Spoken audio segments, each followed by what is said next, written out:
dia 22, nós teremos 2 pastores que estarão pregando aqui. E no dia 22, junto com o pastor Gilson, estará o grupo Hagios, de manhã e à noite.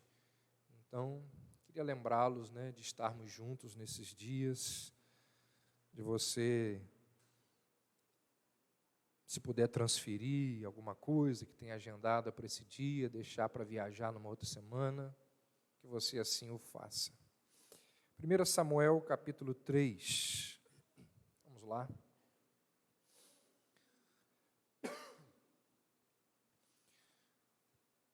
Samuel 3, os 10 primeiros versos. O jovem Samuel servia ao Senhor perante Eli. Naqueles dias a palavra do Senhor era muito rara, as visões não eram frequentes. Certo dia, estando deitado no lugar costumado, o sacerdote Eli, cujos olhos já começavam a escurecer-se a ponto de não poder ver, e tendo-se deitado também Samuel no templo do Senhor, em que estava a arca, antes que a lâmpada de Deus se apagasse, o Senhor chamou o menino: Samuel, Samuel. Este respondeu: eis-me aqui. Correu a Eli e disse: eis-me aqui, pois tu me chamaste. Mas ele disse: não te chamei, torna a deitar-te. Ele se foi e se deitou. Tornou o Senhor a chamar: Samuel. Este se levantou, foi a Eli e disse: eis-me aqui, pois tu me chamaste. Mas ele disse: não te chamei, meu filho, torna a deitar-te. Samuel, porém, não conhecia o Senhor, e ainda não lhe tinha sido manifestada a palavra do Senhor. O Senhor, pois, tornou a chamar a Samuel pela 3ª vez.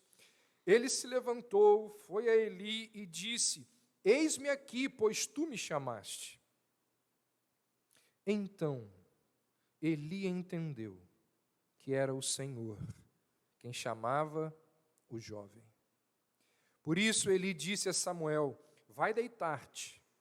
Se alguém te chamar, dirás: fala, Senhor, porque o teu servo ouve. E foi Samuel para o seu lugar e se deitou.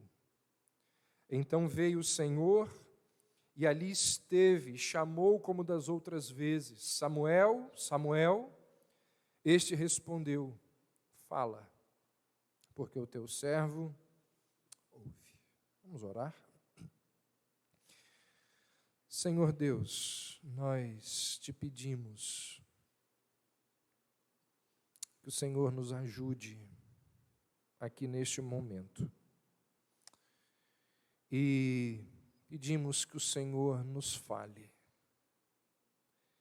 e que tenhamos ouvidos para ouvir, que sejamos capazes de ouvir aquilo que o Senhor tem a nos dizer. Nós assim oramos e te pedimos por Jesus e em nome dele. Amém. Uma característica marcante nos 2 livros de Samuel é o uso de contrastes para frisar um ponto.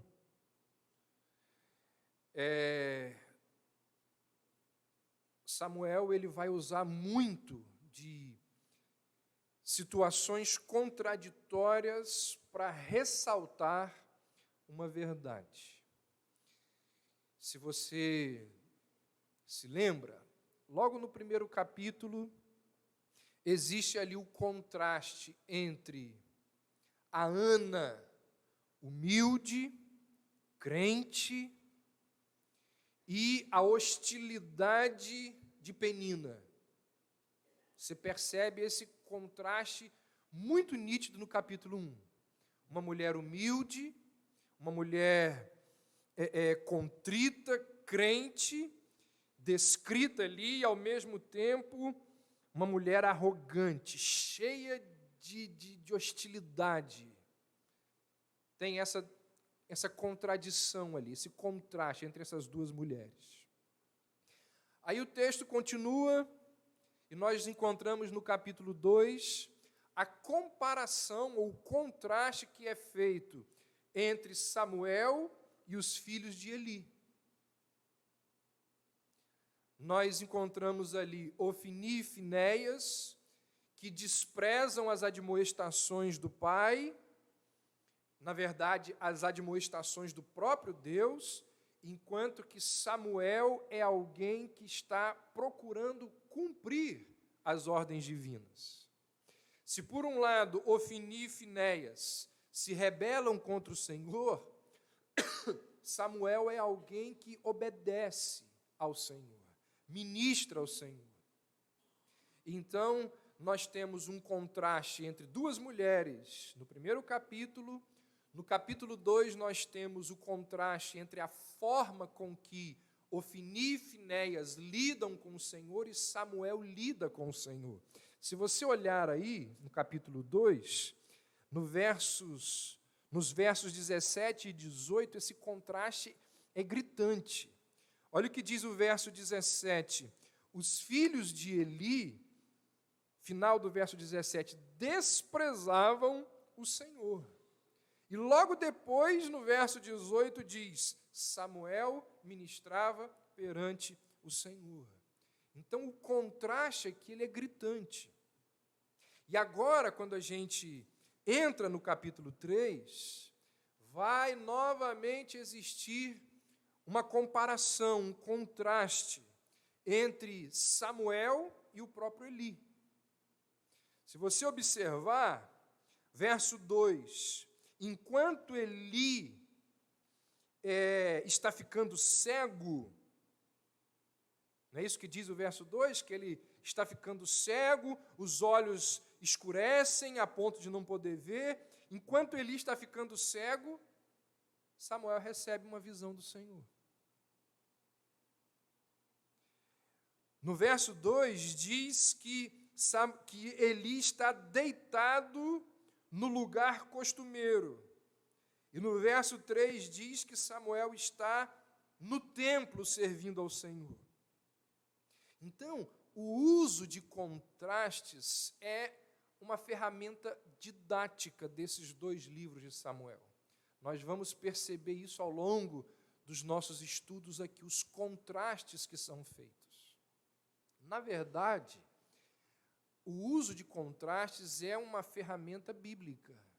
Não só aqui, mas em muitas partes das Escrituras. Se você olhar as parábolas que Jesus contou, muitas dessas parábolas utilizam o contraste. Jesus ensinava ou por semelhança ou por contraste. Então, a forma de contrastar ou a utilização de contrastes é uma forma de ensinar muito valiosa. É uma ferramenta didática muito poderosa. Você deve fazer isso em casa. Às vezes você fala para o filho: o seu irmão não é igual a você. Né? A gente, muitas vezes isso pode causar alguns problemas, não é? Alguns traumas naquele que está ouvindo, mas é uma forma de você tentar ensinar uma verdade àquela pessoa. E aqui no capítulo 3, o que nos salta aos olhos é o contraste que é feito pelo escritor sagrado entre Eli e Samuel. Samuel aqui está substituindo Eli. E em breve vai ser empossado por Deus. Desse momento em diante, aqui do capítulo 3 para frente, o líder de Israel não será mais Eli, será Samuel. E o capítulo termina, você pode dar uma olhada aí, mostrando que Samuel é o porta-voz de Deus. Diz o verso 20 que todo Israel, desde Dan até Berseba, reconheceu que Samuel estava confirmado como profeta do Senhor. Então, aqui no capítulo 3, nós temos o contraste entre o Eli, que sai de cena, e o Samuel, que aparece para dar início a um novo ministério em Israel. A palavra profética de Samuel vai ser valiosa, poderosa, e é isso que o livro aqui, que o capítulo 3 está nos mostrando. Então, essa é uma verdade que a gente precisa aprender e que vai nos ajudar na continuação, na continuidade da nossa leitura e dos nossos estudos aqui do livro de Samuel. Segundo, o que a gente precisa perceber aqui no capítulo 3? O momento em que Samuel assume o ministério profético é um momento extremamente conturbado. É aquele momento que nós estamos estudando aqui na igreja já há anos, ou pelo menos há mais de um ano, que é o período dos juízes. O período dos juízes, o momento em que Samuel assume como juiz e como profeta, é um momento de muita incredulidade, de muita idolatria, de devassidão moral. E é muito interessante perceber que, nesse contexto, num período negro como esse na história de Israel, existe muita religiosidade. Num contexto onde existe incredulidade, idolatria, devassidão moral, também existe muita religiosidade.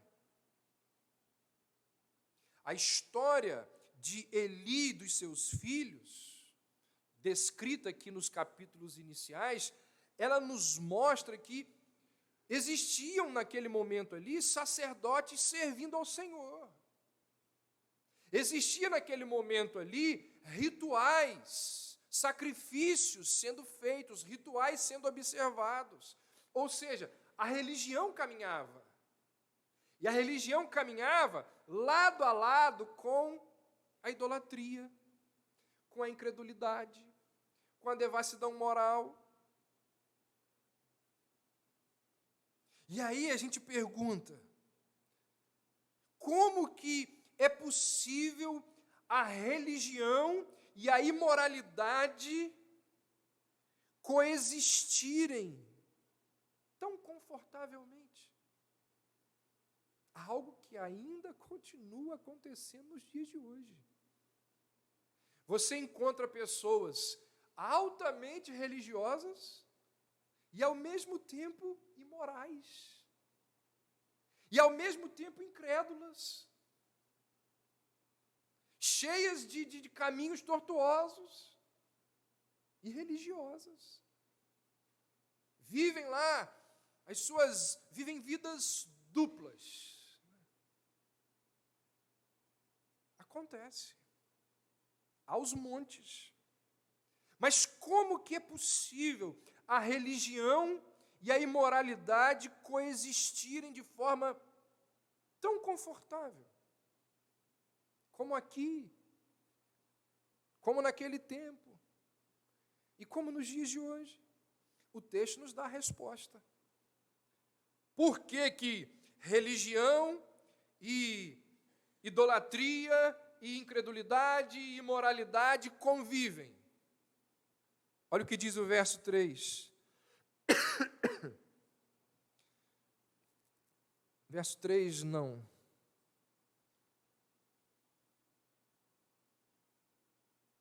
Eu não anotei aqui, diz que a palavra do Senhor, verso 1, porque naqueles dias a palavra do Senhor era muito rara. Ou seja, apesar de toda atividade religiosa, apesar de tudo aquilo que acontecia no contexto da religião, não existia revelação da parte de Deus. A palavra do Senhor era muito rara. E quando não existe palavra de Deus, não existe espiritualidade verdadeira. Sem a palavra de Deus, as pessoas são incapazes de perceber que elas estão chafurdadas em pecado. O que Paulo diz? Que a lei foi dada com qual objetivo? Para mostrar ao homem os seus pecados. O objetivo da lei não é que o homem cumpra a lei na sua totalidade, porque ninguém é capaz de fazer isso. O objetivo da lei é mostrar ao homem as suas iniquidades. Mas quando não há lei, o homem não consegue identificar as suas iniquidades. E aí vive em caminhos de iniquidade. Por quê? Porque não tem lei. Porque a palavra do Senhor é muito rara. Por isso que quando a exposição da palavra de Deus não é feita nas igrejas, acumula-se pecado em cima de pecado. Vidas corrompidas, vidas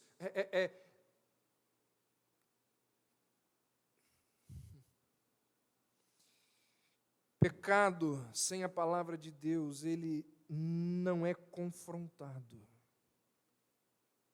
E quando o pecado não é confrontado pela palavra de Deus, as pessoas passam a declinar moralmente.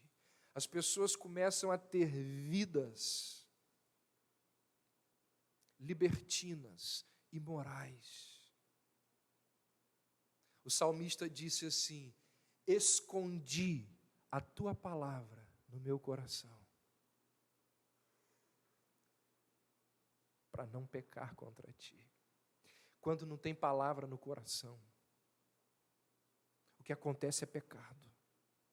Quando não tem palavra no coração, as pessoas fazem o que bem entendem. Não é esse o contexto de Juízes?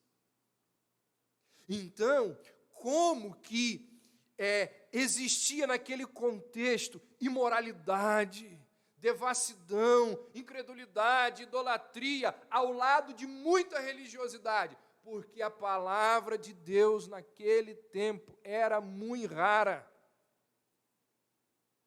Poucas expressões bíblicas são tão tristes como essa aqui. Se não tiver palavra de Deus na sua casa, vai ter pecado. Se não tiver palavra de Deus na sua vida, vai ter pecado. Quando você lê uma frase como essa, a palavra do Senhor era muito rara naqueles dias. Você lembra de algum momento histórico? De algum momento em que isso aqui aconteceu de forma absurda? Aquele momento que antecede a reforma protestante. Foram anos em que a palavra do Senhor era muito rara. Séculos 13, 14, 15. Não tinha escritura. A Bíblia estava ali acorrentada no altar das igrejas. Não era uma Bíblia na língua do povo. Se alguém soubesse a língua do texto bíblico e quisesse ler a Escritura, a pessoa tinha que folhear ali o texto bíblico debaixo da supervisão de um padre. Era muito rara a palavra naqueles dias. Qual é a consequência? Superstição, incredulidade, clero corrompido, dogmas. A Igreja Católica dizia o que bem entendia, ninguém contestava, pessoas sendo enganadas, heresias, indulgências. Não tem palavra, as consequências vêm. Será que a gente vive algo parecido assim nos nossos dias? Quando não tem exposição da palavra, aparece o quê? teologia da prosperidade, coreografia, missão integral da igreja, sistema de apelo, entretenimento, pragmatismo, antropocentrismo. E o pulso? Por graça de Deus que continua pulsando. Mas a enfermidade está lá. Liturgias que são construídas para, formuladas para atender às necessidades do homem. A ideia de que o culto deve ser preparado para o ouvinte.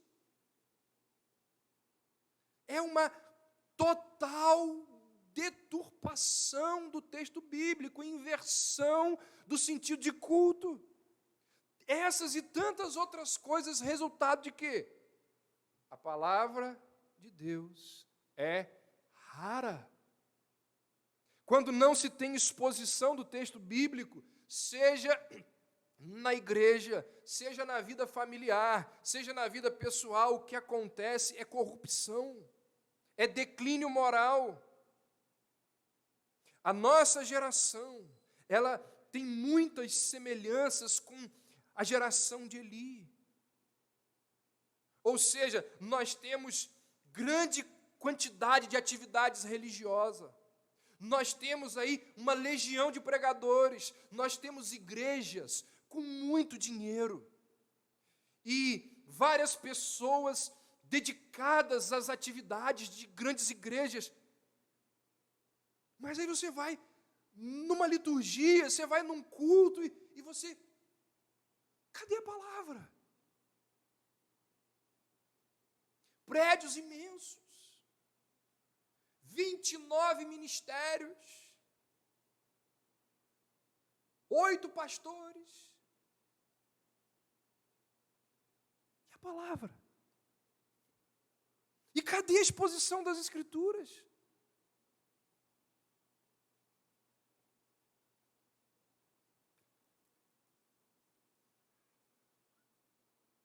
Reavivamento e reforma na igreja, reavivamento e reforma na vida pessoal, só virão, só acontecerão da mesma forma que aconteceu nos dias de Israel, em que Samuel começou a liderar.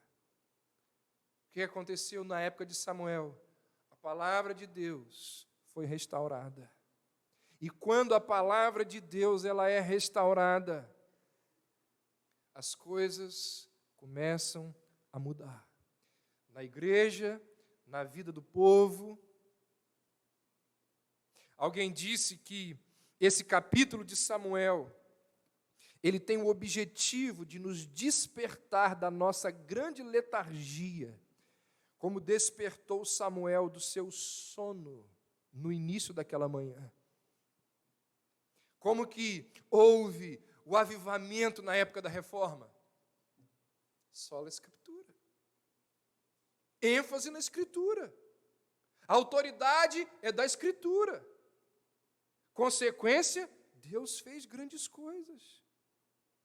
Então, o início da nova vida em Israel, o momento quando Deus vai acabar com aquela fase terrível ali dos juízes e vai começar novamente a abençoar o seu povo, novamente a se relacionar com o seu povo, é o momento quando Samuel ouve a palavra de Deus. E quando Samuel começa a cumprir a palavra de Deus. Esse padrão, ele se repete ao longo da história. O povo de Deus, ele é despertado dos seus maus caminhos. O povo de Deus é despertado da sua vida de iniquidade somente quando ele para ouvir a palavra de Deus. Religião caminhando lado a lado, com idolatria, com imoralidade. Qual é a resposta? Naqueles dias, a palavra do Senhor era muito rara.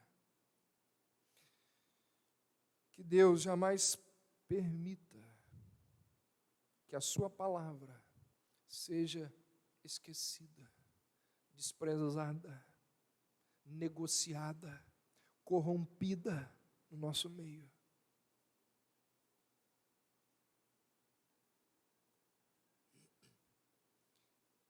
Pode acontecer. Essa semana eu infarto. Morro. Vocês precisarão escolher alguém para ser pastor dessa igreja. Primeira coisa que precisa saber. Primeira coisa. Cadê o histórico dele de pregações? É alguém que expõe as Escrituras. É alguém que ama as Escrituras. É alguém que valoriza o texto bíblico. Verso 2. Certa noite, Eli, cujos olhos estavam ficando tão fracos, que já não conseguia mais enxergar, estava deitado em seu lugar de costume. Cegueira veio sobre ele, uma tribulação merecida e até irônica. Por quê?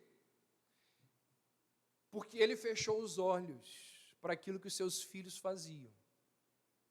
Ele não quis ver aquelas coisas erradas que estavam acontecendo ali no tabernáculo. Então, como você não quis ver, você vai ficar cego. É uma ironia isso aqui. Verso 3: antes que a lâmpada de Deus se apagasse, diz que Samuel vai se deitar e ele faz isso antes que a lâmpada de Deus se apagasse. Êxodo 27, Levítico 24 diz que a menorá, aquele instrumento que tem ali várias velas, é dito que a menorá, ela não poderia nunca ser apagada no tabernáculo. De forma que esse comentário que é feito aqui, antes que a lâmpada de Deus se apagasse, parece não fazer sentido, porque não devia se apagar nunca. Segundo Êxodo 27, Levítico 24, é a ordem que a lâmpada ali jamais se apagasse. No entanto, aqueles eram tempos em que as práticas espirituais não seguiam os preceitos, as leis, as ordens divinas. No entanto, é nítido que aqui existe um simbolismo que não pode ser descartado. Qual é o símbolo aqui? A lâmpada da presença de Deus em Israel, ela estava fraca, mas ela não foi completamente apagada. Deus ainda mantinha ali, mesmo que de forma fraca, a sua luz. E aí então, o verso 3 nos diz: e estando Samuel também deitado no templo do Senhor. É interessante que Samuel deita-se para dormir perto do quarto de Eli. Samuel era um servo de Eli, era alguém que estava pronto para ajudá-lo. Caso o ancião precisasse de alguma ajuda, o jovem Samuel precisava estar por perto. E essa prontidão em ajudar pode ser percebida no fato de que, quando ele ouve a voz de Deus, ele rapidamente se coloca de pé, ele corre lá para o quarto de Eli, entendendo que Eli o tivesse chamado, e ele diz: eis-me aqui. Pronta e rapidamente ele se apresenta a Eli.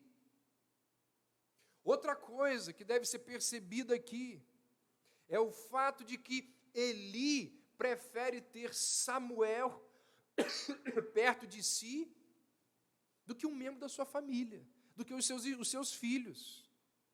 Enquanto seus próprios filhos eram uma desgraça para ele, ele confiava no trabalho, no serviço do jovem Samuel. Verso 4: então o Senhor chamou o menino. Existe muita graça nessas palavras aqui. Então o Senhor chamou o menino.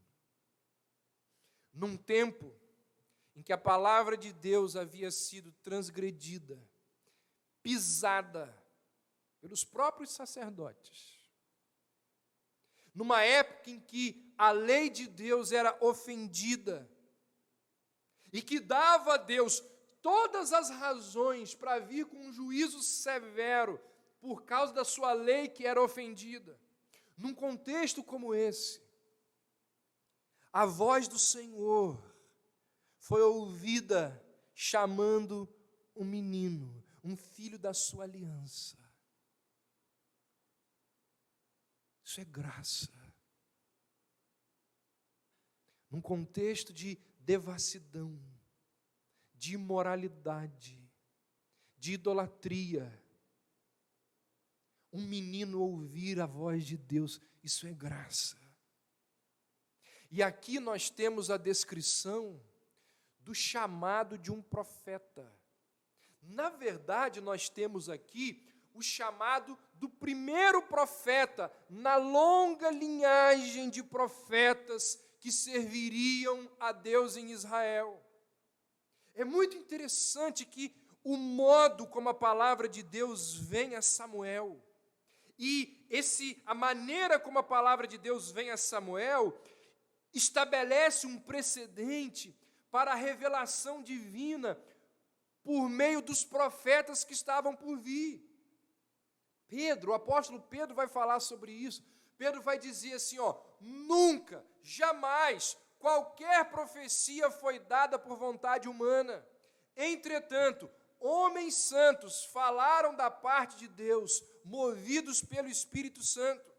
Ou seja, profecia e inspiração não começam com os pensamentos do homem. Profecia e inspiração têm início quando eles ouvem a palavra de Deus. O que isso significa, gente? Que os profetas, eles não chegavam diante do povo e diziam assim, eu quero compartilhar com vocês um pensamento que eu tive essa semana. Diante do que aconteceu, eu fiquei refletindo e cheguei à seguinte conclusão. Não é isso. Os profetas invariavelmente diziam assim, veio a mim a palavra do Senhor, assim diz o Senhor. Não é resultado de raciocínio humano. Não é resultado de filosofia humana. Assim diz o Senhor. O autor aos Hebreus vai confirmar essa verdade. Ele vai dizer assim, havendo Deus outrora falado pelos profetas. Então aqui, no início da era profética, no chamado de Samuel, nós encontramos a maneira básica da revelação divina.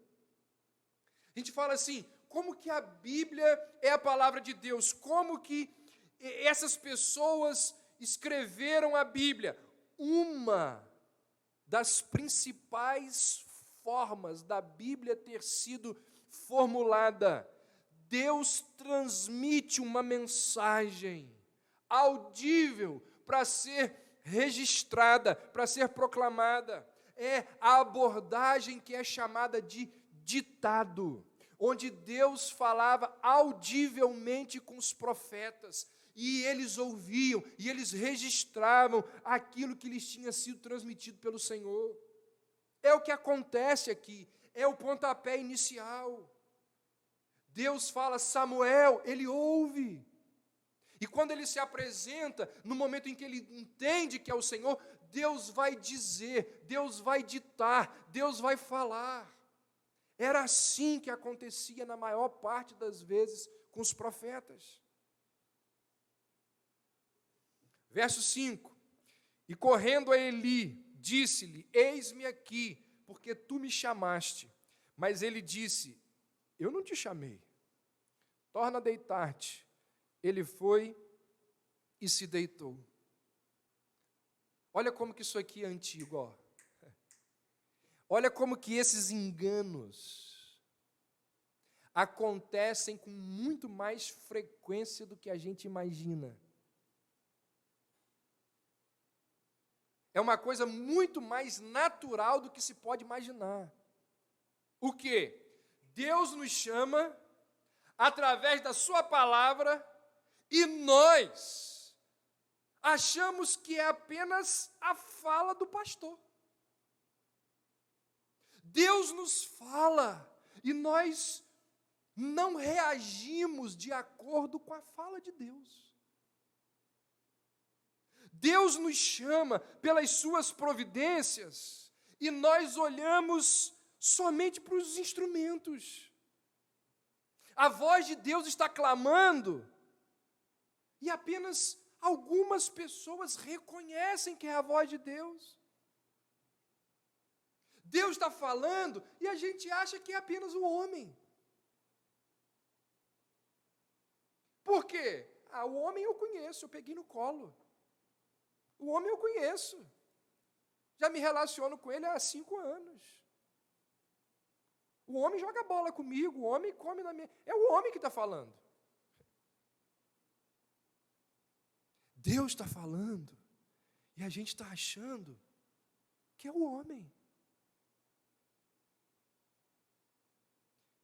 E aí a gente não reage da forma que deveria reagir.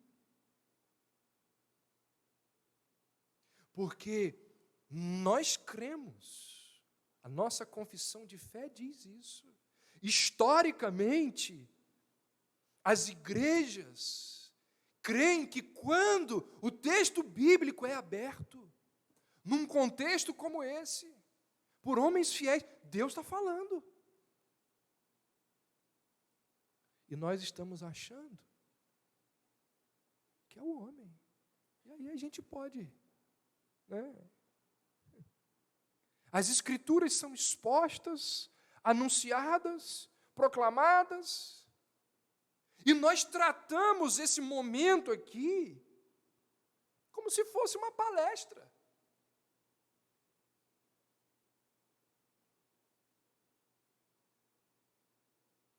Acaba a mensagem, acaba a exposição das escrituras, Deus acaba de falar e a gente vai ver quanto foi o jogo.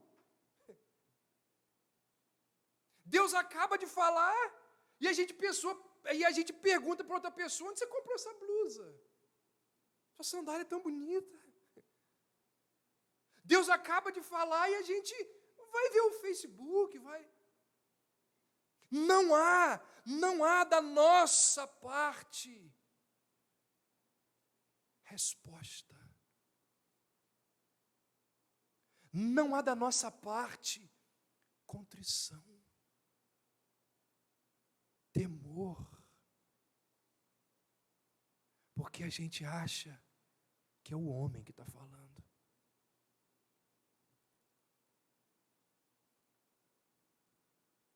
A gente simplesmente continua como se nada tivesse acontecido. Deus fala e a gente não ouve. Ou o que a gente ouve, a gente trata como se fosse o homem.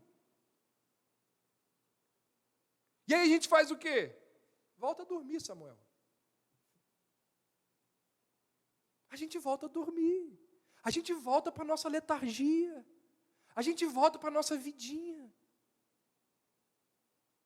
Acontece com muito mais frequência do que a gente imagina. Deus fala e a gente não reconhece a voz de Deus. Não por acaso, lá escrevendo às igrejas do Apocalipse, através de João, Jesus diz: tem gente que tem ouvido, mas não ouve. Por isso, quem tem a capacidade de ouvir, que ouça. Porque se é o homem que fala, a gente pode continuar, né, nas nossas vidas, cheias de pecado, cheias de incoerência. Mas se for Deus, aí a gente tem que abandonar o pecado. Né? Se for Deus, o negócio é mais sério. Deus volta a chamar Samuel mais 2 vezes. Até que na terceira vez em que ele se apresenta a Eli,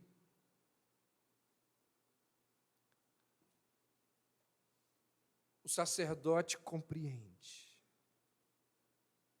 3 vezes seguidas, de madrugada, ele ouviu, Eli caiu a ficha.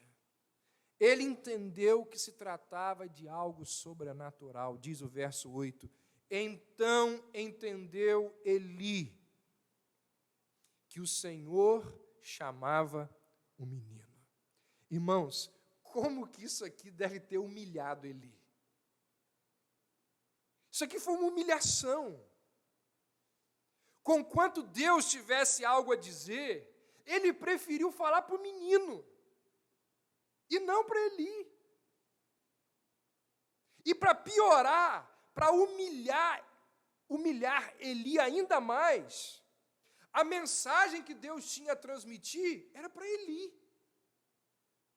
Ou seja, a mensagem ao sumo sacerdote de Israel chega até ele através de um menino. Será que você compreende? Será que você compreende o que está escrito aqui no capítulo 2? Dá uma olhadinha aí, no verso 30. Deus diz assim a Eli, olha, final do verso 30. Aos que me honram, honrarei, porém aos que me desprezarem, eu os desprezarei. Desprezou Eli. Não tenha dúvida quanto a isso. Embora fosse uma vergonha, na verdade uma desgraça, para Eli perceber que a palavra de Deus, o chamado de Deus, passou por ele, não foi dirigido a ele, mas foi dirigido a Samuel. Eli instrui o menino a como proceder diante daquele chamado. Olha o que diz o verso 9. Vai deitar-te, e há de ser que, se te chamar novamente, dirás, fala, Senhor, porque o teu servo ouve. Gente, se Eli tivesse sido invejoso, por causa da honra que foi dada a Samuel, porque Deus falou com Samuel e não com ele, se Eli fosse movido por inveja, provavelmente ele faria o possível para privar Samuel de ouvir o que Deus tinha para falar. Eli poderia muito bem dizer para Samuel assim, Samuel, você está sonhando, essas vozes que você está ouvindo aí, isso é sonho seu, isso é coisa da sua cabeça. Vai dormir, já está tarde, amanhã tem que acordar cedo, fazer os serviços aqui no tabernáculo, não se preocupa com isso não. Mas aqui nós precisamos dar o valor que Eli merece aqui. Ele deu o melhor conselho para o menino. E dessa forma, ele facilita, na verdade, ele favorece a promoção de Samuel. Aqui Eli merece o respeito e a admiração. Por quê? Porque não é todo líder veterano que mostra cortesia na hora de descansar as ferramentas de trabalho e deixar que o aprendiz assuma o seu lugar. Não é fácil. 40 anos de ministério. Esse menino aí, ó, saiu do seminário tem 3 anos.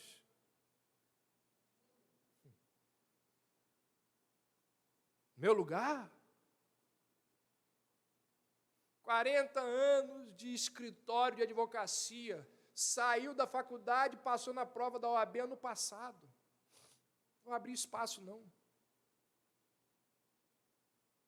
E assim a gente pode lembrar de vários exemplos. Os mais idosos deveriam, sem ressentimento, fazer o possível para auxiliar, para orientar, para abençoar, para compartilhar as coisas com os mais jovens, mesmo que percebam que eles podem ser ofuscados pelos mais jovens. Eli faz isso. Verso 10. Veio o Senhor, parou e chamou como das outras vezes, Samuel, Samuel. Ao que respondeu Samuel, fala, porque o teu servo ouve. Muitos dos grandes homens da Bíblia, eles começaram a sua carreira com um chamado dramático do Senhor. Se você olhar, foi assim que aconteceu com Abraão, foi assim que aconteceu com Moisés, com Isaías, com Paulo. Isso significa, ou isso nos mostra o quê? Que Samuel ser chamado por Deus da mesma forma que esses grandes homens de Deus foram chamados, nos mostra a envergadura de Samuel. Nos mostra que Samuel é e está entre esses grandes homens.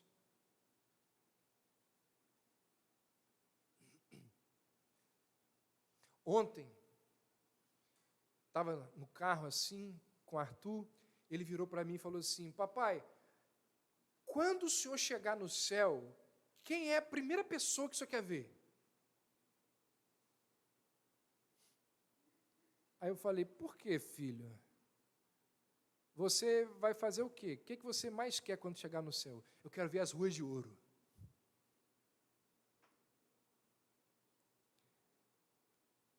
Lá no céu,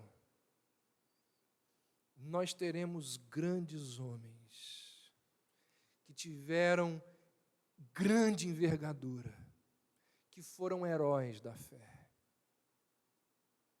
Samuel será um deles. Samuel foi um dos grandes. Samuel está incluso naquela lista seleta de servos de Deus que foram especialmente chamados por Deus. Deus vem a ele de uma forma extraordinária.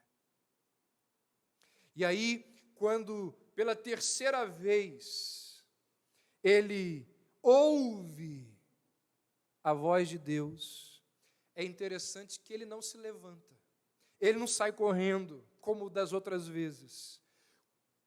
E quando ele ouve a voz de Deus, ele permanece em silêncio. Ele permanece quieto, nos lembrando que quanto mais calmos, quanto mais tranquilos os nossos espíritos estiverem, mais bem preparados nós estaremos para ouvir a voz de Deus. Você chega aqui nesse local com um monte de preocupação, com um monte de problema. É difícil, é complicado você ouvir o que está sendo dito aqui. Você ouve, mas você não assimila. Porque, ao mesmo tempo que eu estou falando, você está preocupado com o que vai acontecer terça-feira à tarde. Você está preocupado com as contas, você está preocupado. Aí a gente não consegue assimilar. Porque as nossas paixões tumultuosas, elas precisam se assentar para a gente ouvir corretamente a voz de Deus. Quando Samuel ouve pela terceira vez, ele para.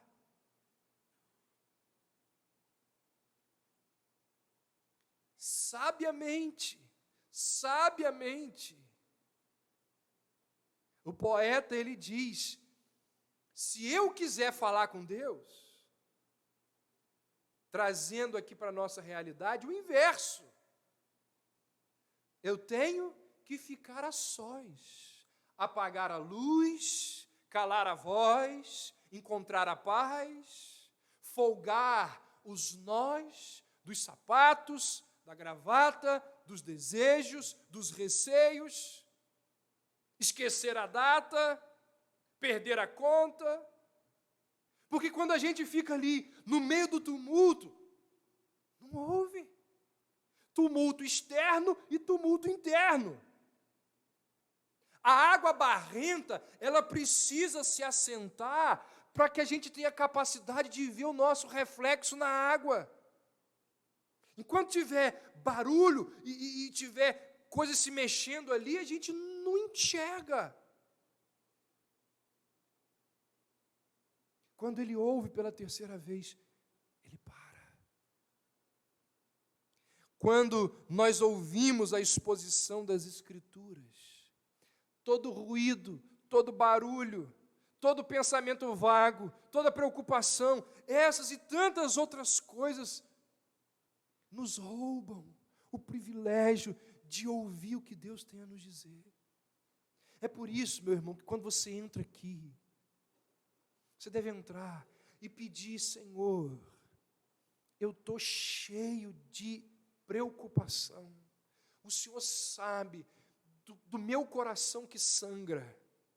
O Senhor sabe das minhas dores. Precisa falar isso com Deus. Entrou aqui, senta no seu canto aí, começa a orar e pede: Deus, fala comigo. E tenta aquietar o espírito. Porque senão, Deus fala e você não ouve. Esse texto nos fala do chamado de Deus. E existem chamados que são comuns a todos os cristãos. Por exemplo, existe o chamado para crer em Cristo, para crescer em piedade, existe o chamado para estudar as Escrituras, para pregar o Evangelho. Esses são chamados para todos os cristãos, mas também existem chamados específicos para pessoas diferentes. Por exemplo, Deus não chama todo mundo para trabalhar num ministério de assistência social na igreja. Na verdade, chama pouquíssimos para esse ministério. Aqui na igreja não chamou ninguém ainda, né? Ou se chamou, você não está. Deus chama pessoas para servir como presbítero, como diácono, para dar aula na EBD, para participar, sei lá, de alguma coisa no seu reino, para sustentar financeiramente uma causa. Sabia disso? Tem gente que, além dos dízimos e ofertas que dá, sente um chamado de Deus para sustentar financeiramente uma causa. Tem gente que faz isso.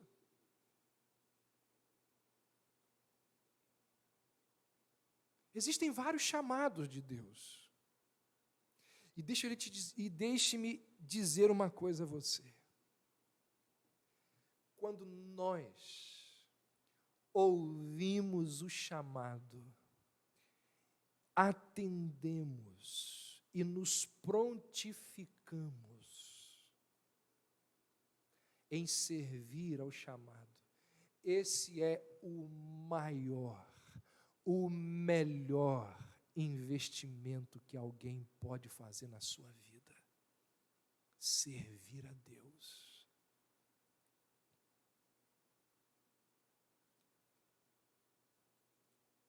Disse Jesus: em verdade vos digo que não há ninguém que, tendo deixado casa, ou irmãos, ou irmãs, ou mãe, ou pai, ou filhos, ou campos, por amor de mim e do Evangelho, que não receba 100 vezes tanto, já neste tempo, em casas, irmãos, irmãs, mães, filhos e campos, com perseguições, e no mundo vindouro, a vida eterna.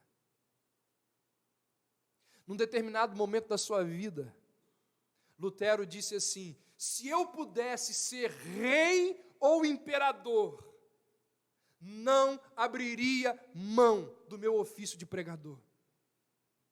Eu não estou aqui dizendo que o chamado de Deus para alguém ser ministro do Evangelho é superior ao chamado de Deus para alguém ser advogado. De forma alguma. E quando nós formos pregar aqui a partir de agosto sobre Deus no mundo do trabalho, incluindo Deus no mundo do trabalho, o Evangelho no mundo do trabalho, nós vamos ver isso muito claramente. Que o chamado de Deus para o pastor não é maior do que o chamado de Deus para alguém ser artista, músico, advogado, dentista. Não é. O que eu estou dizendo é que ser um advogado e servir a Deus em algumas áreas da igreja é um grande privilégio.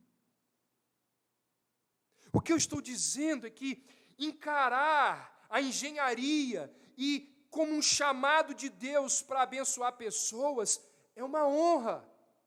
Mas poder servir a Deus, o engenheiro poder servir a Deus na igreja, também é uma honra. Seja o chamado geral de todo cristão, seja um chamado específico, se nós o ouvirmos, nós não podemos ignorar.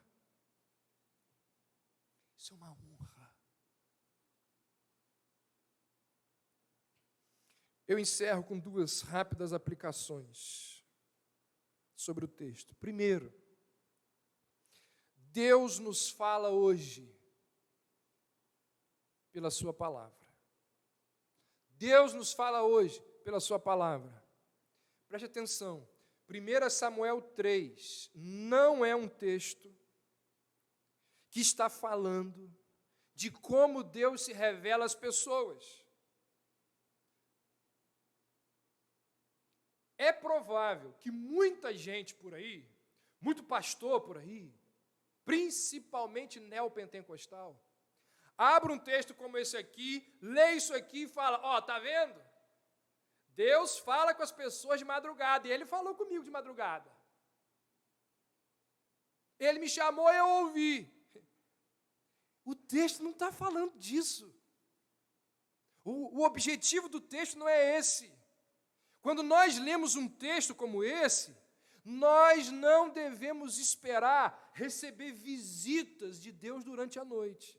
Nós não devemos ter expectativas de visões proféticas a respeito de julgamentos. Alguém pode ler um texto desse e falar para o irmão: ó, Deus falou comigo de noite, que é para eu falar com você. A proposta do texto não é essa. Nós não devemos ser levados a crer que Deus fala com as pessoas como falou com Samuel. Na verdade, a experiência que Samuel teve não foi normativa nem para ele. Não significa que Deus voltou a falar do mesmo jeito que falou com ele aqui. Esse é um texto descritivo e não normativo. E o texto descritivo, ele não permite àquele que o lê acreditar que a mesma coisa será feita nos dias de hoje. Jesus andando sobre as águas é um texto descritivo. Vai fazer um cruzeiro e pula do navio. Jesus andou, eu também vou andar. Vai lá.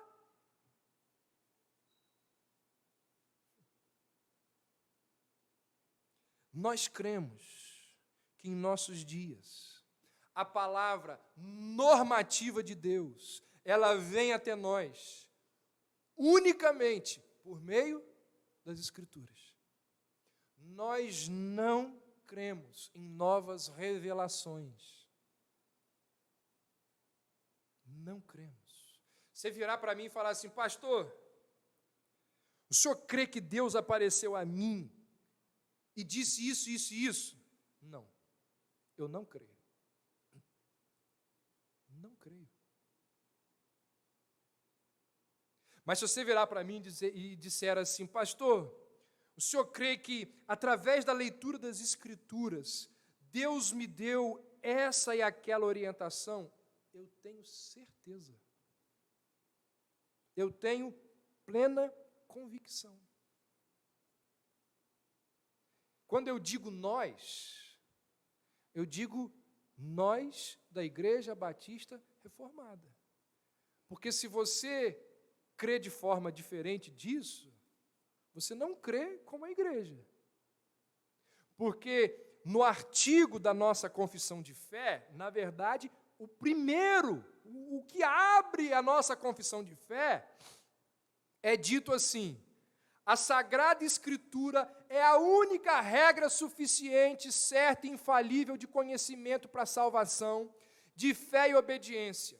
A luz da natureza e as obras da criação e da providência manifestam a bondade, a sabedoria e o poder de Deus de tal modo que os homens ficam inexcusáveis.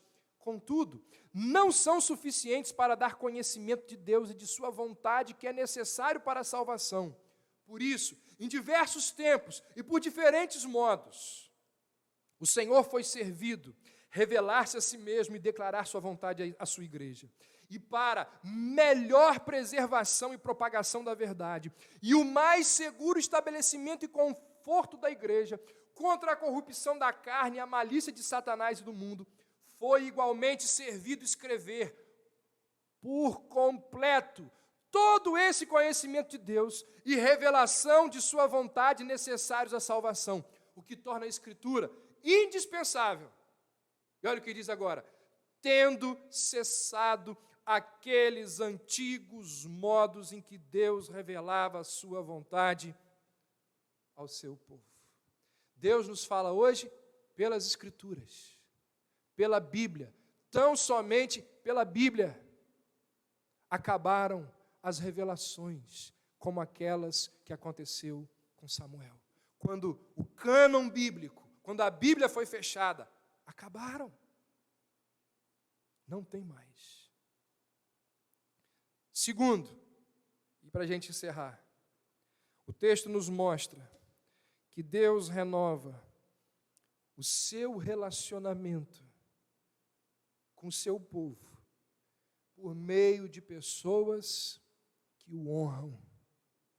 Irmãos, quando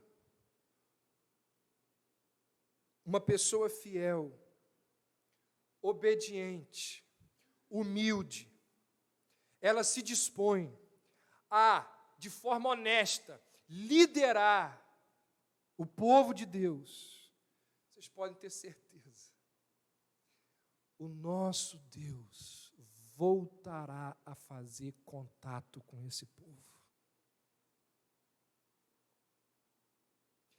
Através de Samuel, Deus volta a fazer contato com Israel.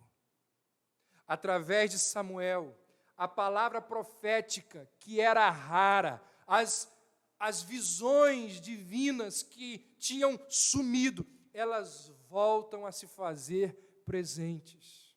Quando Deus deseja abençoar o seu povo, quando Deus deseja fazer contato com o seu povo novamente, Ele levanta líderes fiéis, obedientes, piedosos, que valorizam a sua palavra. As igrejas precisam de pessoas que estejam dispostas a dar somente a Deus a honra, a glória, o louvor. A reforma protestante, ela não surgiu por acaso, não foi coincidência. Os lemas da reforma mostram que os reformadores, ali, num contexto de corrupção da igreja, eles resolveram confiar somente em Cristo. Naquele contexto de muita corrupção, os reformadores entenderam que a salvação é somente pela graça, por meio somente da fé. Naquele contexto ali, em que a palavra existiam muitos dogmas, existiam muitas revelações do Papa, os reformadores reconheceram que existe somente uma palavra infalível de Deus.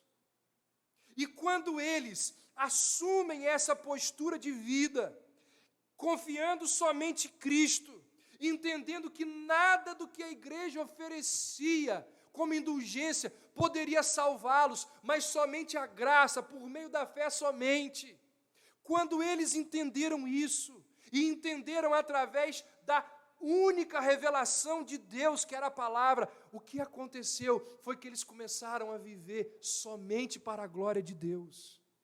E qual foi a consequência disso? Um avivamento extraordinário que mudou a história. Quando Deus deseja abençoar o seu povo, quando Deus deseja fazer contato novamente com o seu povo, Ele levanta líderes piedosos, como aconteceu aqui. Levantou Samuel, um homem extremamente piedoso, preocupado tão somente com a palavra de Deus, preocupado tão somente com a glória de Deus. Nós precisamos pedir que Deus levante entre nós homens, mulheres, dispostos a servi-lo, preocupados tão somente com a glória do Senhor. E quando isso acontecer, Deus fará contato. Deus novamente voltará a ministrar aos nossos corações. Que Deus levante entre nós, que Deus levante na nossa cidade homens dispostos a pagar o preço.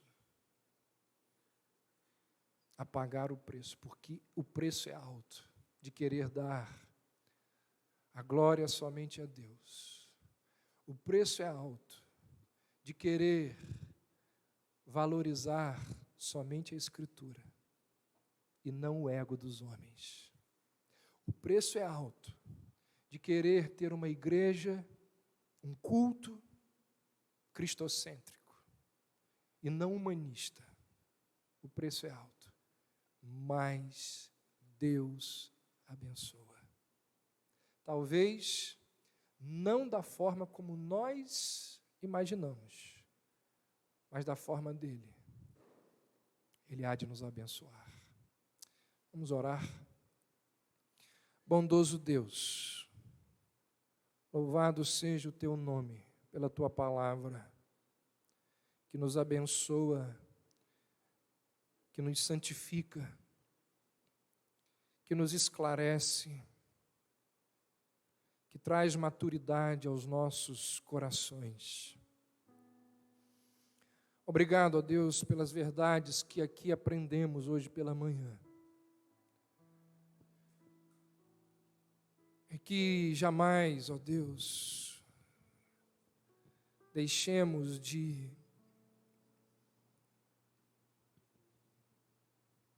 valorizar as verdades da tua palavra. Ó Deus, ajuda-nos para que quando o Senhor nos falar, tenhamos um coração receptivo, que sejamos capazes de dizer ao Senhor: fala, porque o teu filho, a tua filha ouve. Que assim seja, ó Deus, entre nós. E que ao falar aos nossos corações, isso, a tua palavra, redunde em louvor e glória ao teu nome. Nós assim te pedimos, em nome de Jesus. Amém.